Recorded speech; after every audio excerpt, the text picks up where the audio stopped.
Di pasar luar negeri yang bising, orang berkulit hitam ini menggunakan batang besi, lalu menghubungkannya ke kotak plastik biru yang misterius. Dengan hati-hati menaruhnya di balik pakaian.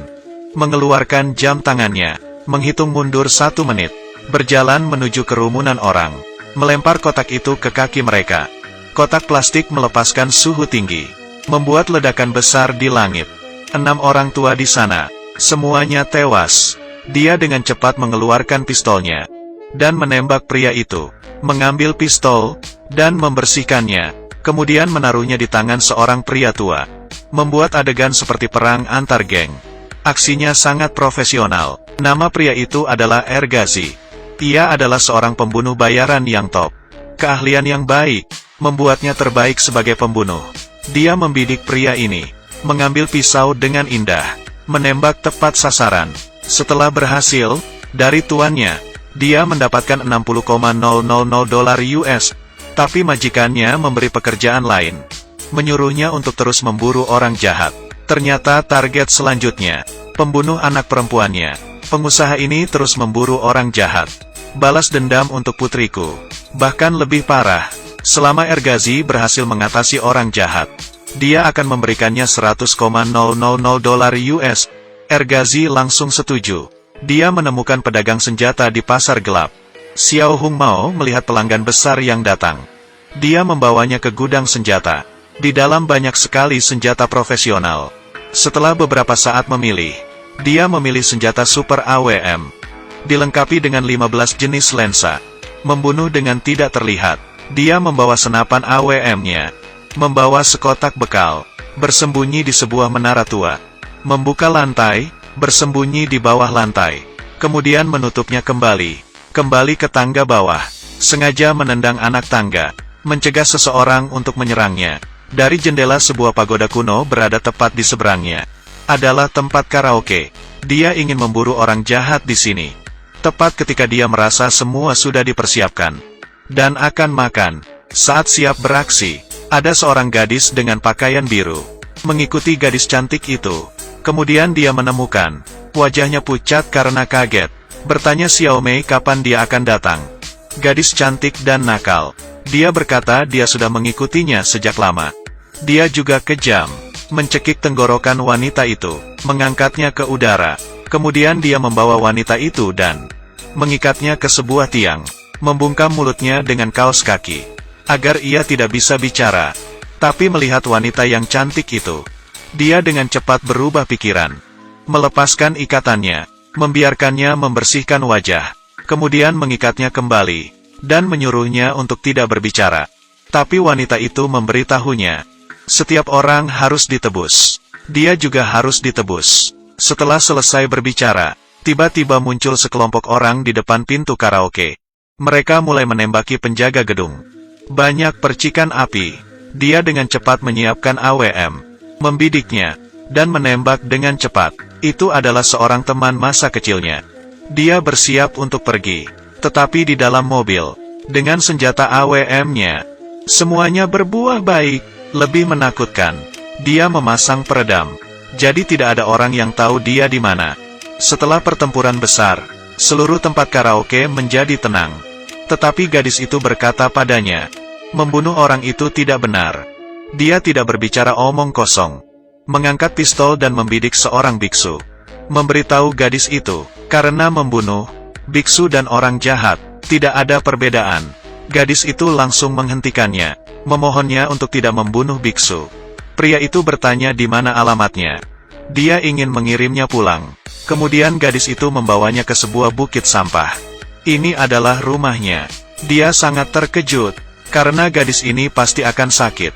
Dia ingin membawa gadis ini ke tempat lebih baik. Gadis itu membawanya datang ke villa besar. Pemilik villa adalah seorang mafia. Dan mafia ini sudah menyakiti banyak gadis. Setelah mendengarnya, melihat dirinya sebagai seorang pembunuh. Dia adalah adik dari mafia. Saat ini dia punya ide baru. Untuk menyelesaikan geng ini sepenuhnya. Selamatkan gadis malang itu. Dia menemukan majikan lain. Dia mengambil dolarnya. Kemudian majikannya ingin membatalkan rencananya. Dia tidak ingin membunuh orang itu. Dia tidak bisa dibujuk. Pria itu ingin mengambil kembali uang di meja. Berkata padanya dia akan membunuhnya jika majikannya tidak memberikan dolar itu. Majikannya langsung tercengang, tidak tahu harus bagaimana. Di sisi lain, mafia ini juga takut memiliki ketua mafia yang mengerikan, bernama Paman Domba. Dia sangat suka makan daging domba, jadi dia memasang tanda besi di wajahnya. Paman Domba mendengar bahwa bawahannya dibunuh, memprovokasi seseorang yang seharusnya tidak terprovokasi. Dia segera turun dari mobil, dan membawa adiknya, datang ke depan pintu karaoke. Di depannya ada seekor gajah putih. Bos karaoke sudah datang kembali. Di sisi lain, mereka berdua bisa melihat dengan jelas. Gadis itu berkata padanya, gajah putih itu suci dan tak bernoda, merupakan simbol perdamaian yang indah. Tapi dia tidak setuju, karena gajah putih itu ada di tangan Paman Domba. Jadi pasti bernoda. Ini lebih jelas tekadnya untuk membunuh Paman Domba. Dia membawa dolarnya, kemudian mencari pemilik gudang senjata untuk menyewa senapan yang lebih baik. Tanpa diduga, pria itu takut akan balas dendam Paman Domba. Dia tidak ingin ikut campur. Dia tidak berbicara omong kosong. Dia memaksa si rambut emas membuka gudang senjata. Di dalam gudang senjata ada sebuah senjata. Ini adalah senapan M82A1. Terdapat 50 jenis lensa. Senjata dewa pembunuh. Membunuh tanpa terlihat.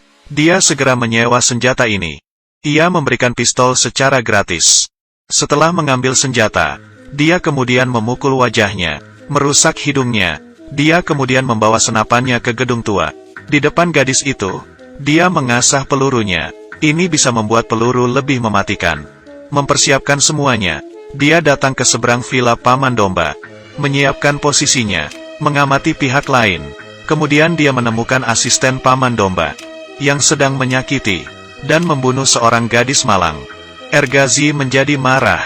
Dia menembakkan senjatanya dan membunuh pria itu. Pihak lainnya dipukuli, tapi mereka tidak bisa menemukan siapa yang menembaknya. Tepat saat dia keluar, dia melihat gadis itu di sana. Dia takut menyakitinya, jadi hanya bisa menunggu. Tak disangka gadis cantik itu mengkhianati posisinya. Seorang penembak jitu menembak ke arahnya. Menembak dia di bahu. Dia dengan cepat mengarahkan senjatanya. Mengarahkan senjata ke penembak jitu. Satu tembakan membuat penembak itu mengenalinya. Kemudian dia membidik villa itu lagi. Dengan gila, menembak adik paman. Banyak memakan korban. Saat ini penembak jitu melawan. Dia kembali ditembak. Satu tembakan dikeluarkan.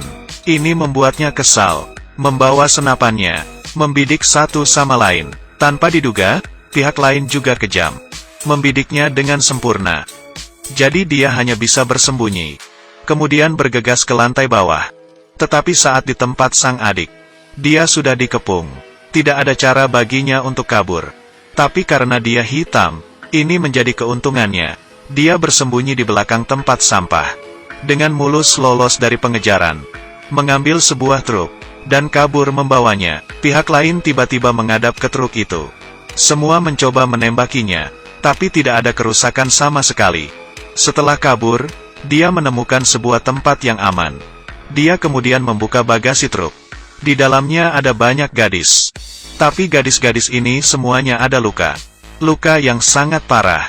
Tapi yang aneh, gadis cantik itu ada di dalam truk. Tidak berpikir lama, melepaskan gadis lain untuk berlari. Dia membawa gadis cantik itu ke jalanan. Mereka naik taksi. Di dalam taksi, cederanya semakin parah. Dia mulai berhalusinasi. Dengan marah menyalahkan gadis itu. Berkata bahwa gadis itu mengkhianatinya, membuatnya terluka. Dia berkata dia akan terus memburu orang jahat, sampai mereka kehabisan napas. Supir taksi mengawasi perbincangan mereka. Dia pikir dia bukan saja berkulit hitam, tapi juga orang gila. Dengan bantuan gadis itu, dia kembali ke kuil tua. Tapi dia sudah tidak tahan. Dia pingsan. Beberapa biksu melihatnya, mengobati lukanya. Di sisi lain, Paman Domba menerima senjata yang dipakai pria itu. Dengan cepat memutuskan, ini adalah senjata si rambut emas. Kemudian Paman Domba mencari si rambut emas. Rambut emas berkata, Ergazi menyerang dirinya, dan membawa kabur senjata ini. Setelah berbicara dia menghancurkan hidungnya. Jadi hidungnya terluka. Paman domba mengamati rambut emas yang berbicara. Sangat tidak berdaya. Hanya bisa membiarkan adik kecil itu menatap si rambut emas.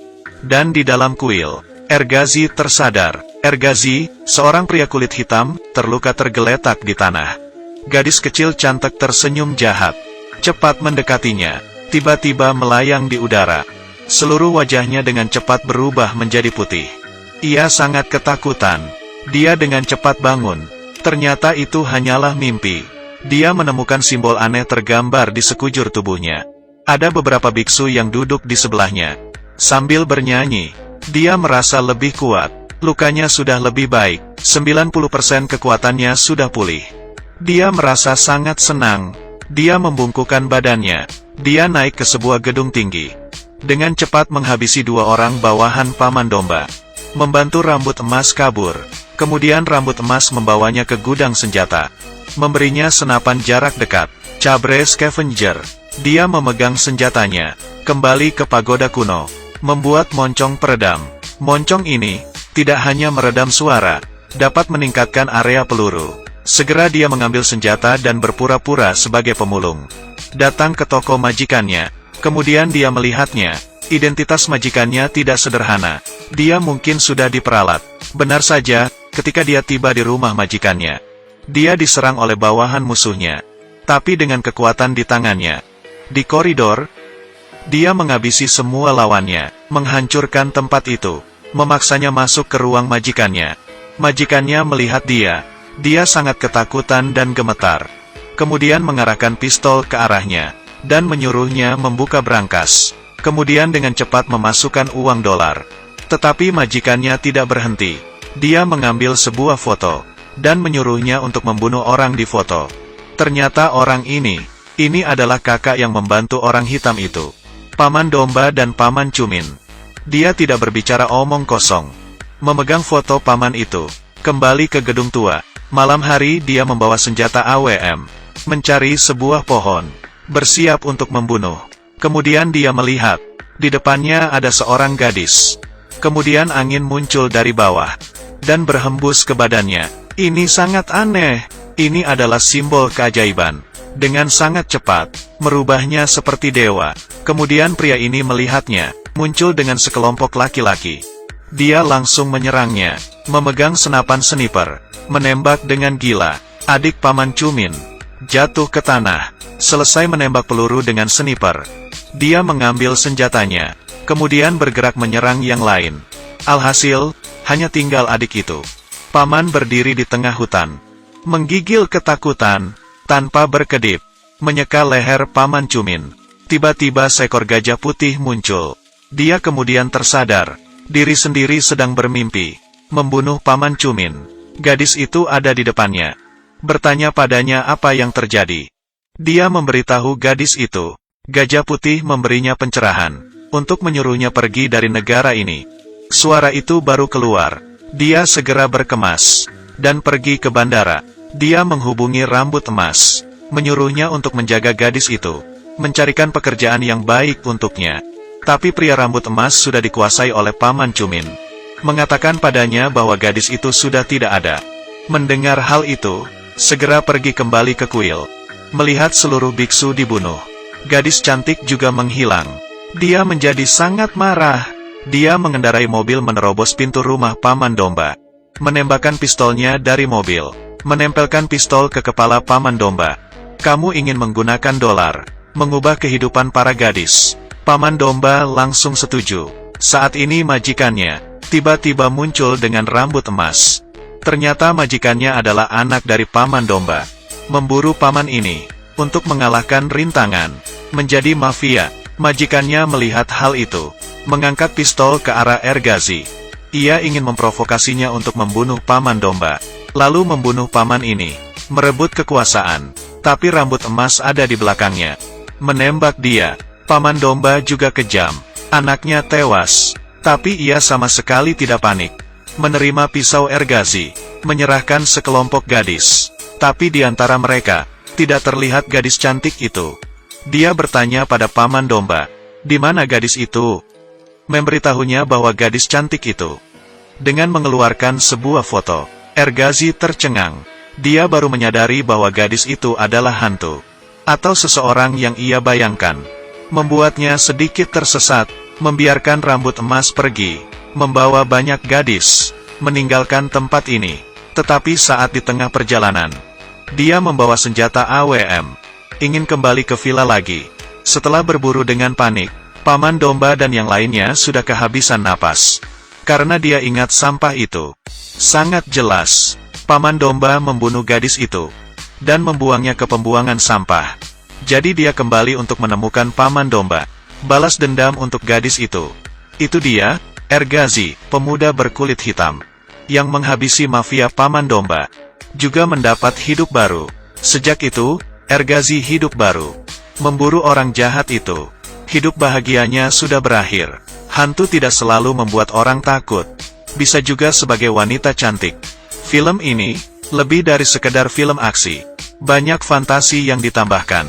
Contohnya gajah putih yak besar, hantu gadis yang cantik. Di sisi lain, ini adalah kebangkitan seorang pahlawan. Aktor itu melihat gajah putih dan merasa percaya bahwa dunia itu baik. Gadis itu sebagai hantu tidak begitu galak dan menyeramkan, tapi berperilaku baik. Gajah putih jatuh ke tangan mafia. Tampak suci, tapi juga ternoda, karena kekejaman mafia, membandingkan dengan gadis cantik itu. Kemudian menampilkan kepribadian pria ini dengan perlahan, berdarah dingin dan kejam sejak awal. Hanya untuk membunuh, membangun karakter untuk memburu orang jahat, membantu gadis muda menjadi orang baik, apalagi bertemu dengan Paman Domba. Apakah kamu berani? Tuliskan komentar Anda. Jika itu adalah kakak Huang, membiarkan Ergazi membawa senjata dan membidiknya, memanggang daging domba untuk dimakan. Baiklah, film ini selesai di sini. Ingatlah untuk memberi komentar dan klik suka jika kamu menyukainya. Banyak film yang hebat. Sampai bertemu kembali.